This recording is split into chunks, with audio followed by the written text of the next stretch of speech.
Soon he met the beautiful princess of that country. He picked wildflowers from the garden for the princess, leaving a great impression on her. A few years later, war broke out in that country. The enemy army was attacking the palace. Everyone in the palace was scared and fleeing in panic. The head chef also advised the prince to escape and leave.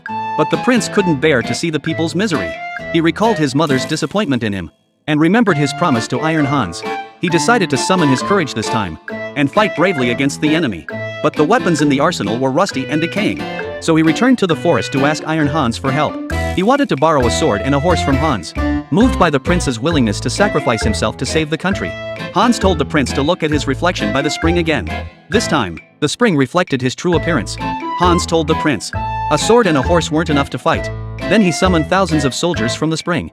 In the end, leading the army, the prince successfully repelled the enemy.